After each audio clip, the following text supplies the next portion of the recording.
Hello mga Mars! Welcome back sa Star ng Kusina. Ngayon tayo ay gagawa ng ube halaya. Ang video na ito ay meron pong dalawang parts. Sa unang part, tayo ay gagawa ng ube halaya na may gata. At sa second part naman, tayo ay gagawa ng ube jam na walang gata pero lasang ice cream. Kaya tara na po at sama-sama tayong magluluto.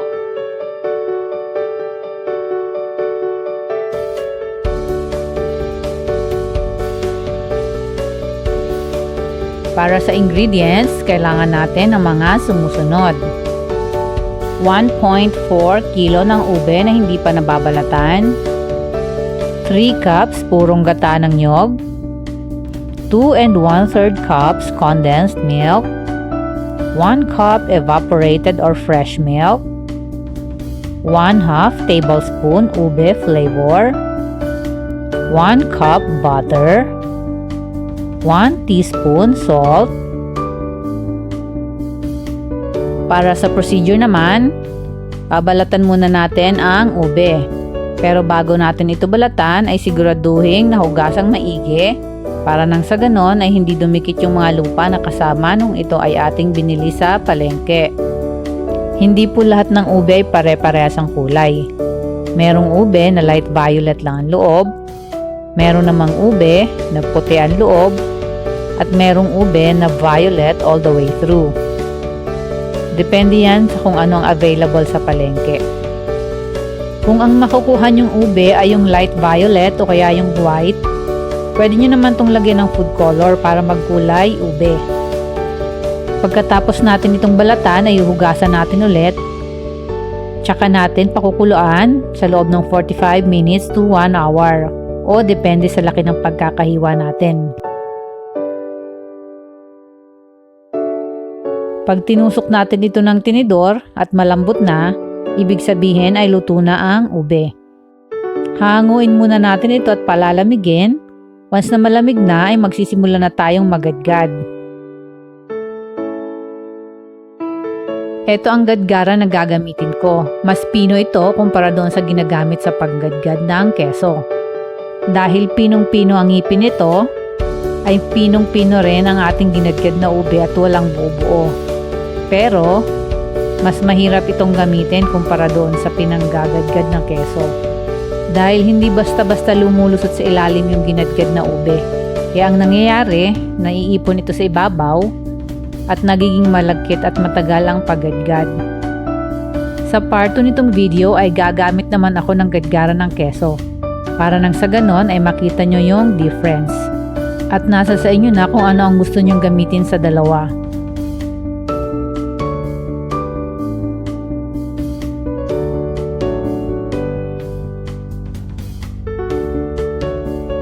Eto na lahat ang ginadgad nating ube.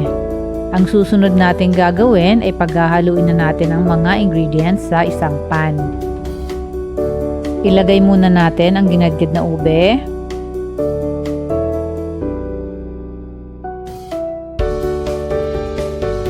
Sunod ay ang gata ng niyog. Next ay ang gatas.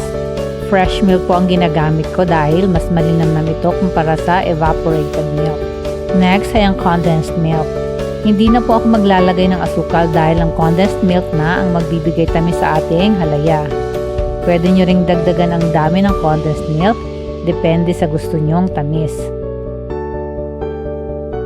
Ihahalo na rin natin ang rock salt. Hahaluin lang natin ito ng konti pagkatapos ay atin ang isasalang. Huwag kayong mag-alala kung meron pang mga buo-buo dahil mamaya, habang ito ay ating niluluto ay unti-unting mawawala ang buo-buong yan.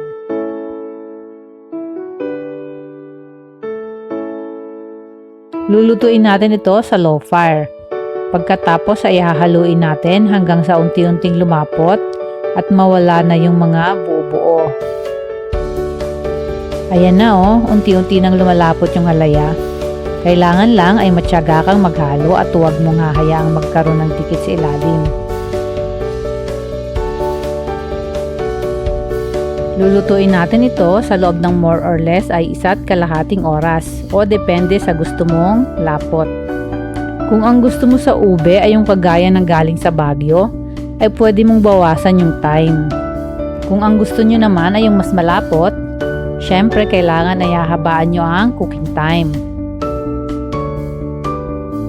Ang ube halaya ay isa sa mga mabebenta ngayon dahil sa nauso ang ube pandesal. Bukod pa dito ay nalalapit na rin ang Kapaskuhan.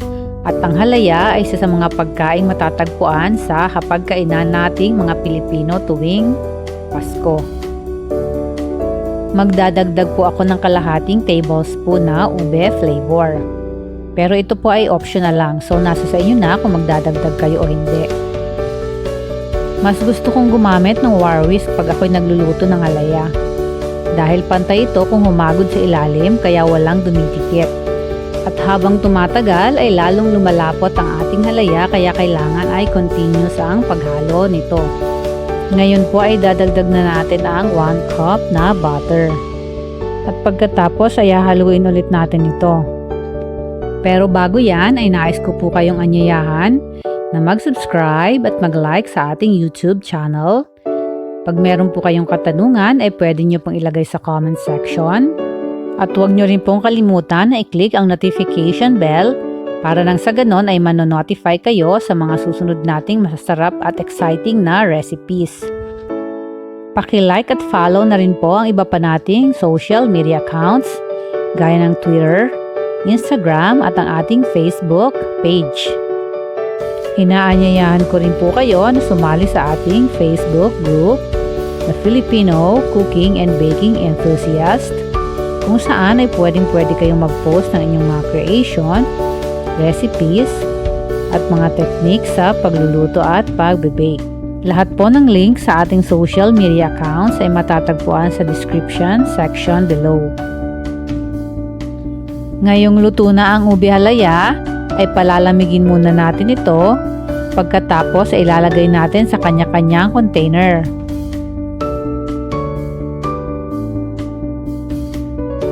Kadalasan ay microwavable container ang nilalagyan ng ating ube halaya. Pero pwede rin natin ito ilagay sa mga jar para nang sa ganon ay mas maganda at presentable ang ating paninda at mas marami tayong maiengganyong buyer. Maibebenta rin natin ito sa mas magandang presyo. Sa mga nagtatanong po kung saan makakakuha ng jars, ito po ay available sa mga baking supply store. O kaya naman kung malapit po kayo sa Divisoria ay marami po kayong pagpipilian doon. Pwede rin po kayong mag-search sa Facebook, meron po tayong mahahanap dyan ng mga supplier. Kaya lang ingat lang po kayo dahil hindi po lahat ay legit.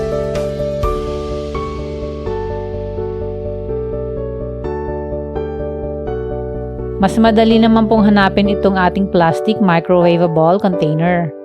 Dahil bukod sa mga baking supply store, ito ay available din sa supermarket o kahit nasa palengke.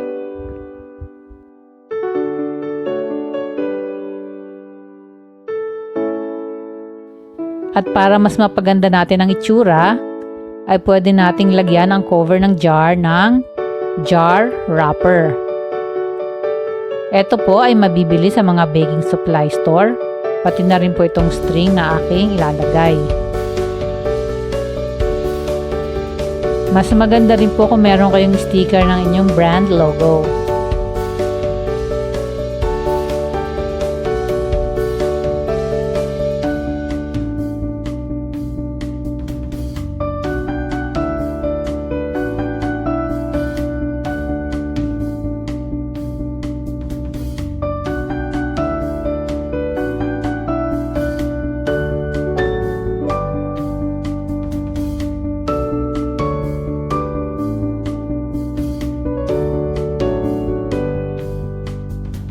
Dito nyo naman ididikit ang sticker.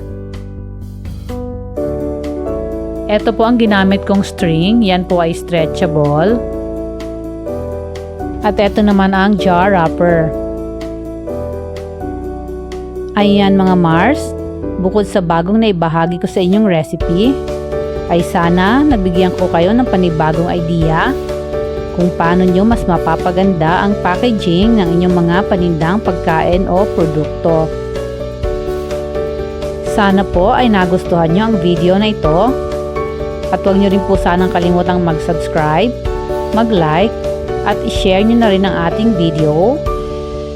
At abangan nyo na rin po ang part 2 nitong video, kung saan ipapakita ko naman sa inyo kung paano gumawa ng ube jam na lasang ice cream. At siguradong mas magugustuhan nyo ang pangalawa kong recipe.